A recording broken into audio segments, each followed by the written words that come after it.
ভাই ফার্স্ট ম্যাচে অপোনেন্ট ভাই যে একটা খেলা দিছে ভাই, এবার যদি কামব্যাক না দিতে পারছি রিয়াল মাদ্রিদের মতো, মানিচ্চত একদম ধুলে মিশে যাবে। যাক, কিয়েজাকে বলটা দিলাম, কিয়েজা লং একটা শুট করলো কিন্তু গোলকিপার সেভ দিয়ে দিয়েছে। ভ্যান্ডারবার্ট একটা ক্রসিং, দারুণ হেডার লুইস ফিগো, নাইস, ভালো একটা হেডিং করেছে লুইস ফিগো। আসলেই 99-এর কার্ড হলে কী হবে, পারফরমেন্স একদম 102 রেটেড কার্ডের মতো। আচ্ছা, কিয়েজা হিট করতে পারলো না, সুন্দর একটি থ্রু বল, আর একটি থ্রু বল। এবার হালান্ডের কার্ল শট, ও মাই গড, একটা লং বল কালার ছিল এটা।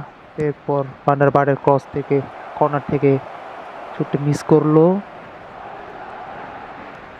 একটি একটি শট করা হবে, শটটা কাজে দিল না। লুইস ফিগো থেকে একটি পাস দেওয়া হলো, ডি ব্রুইনের শটটি ব্লক করা হয়েছে।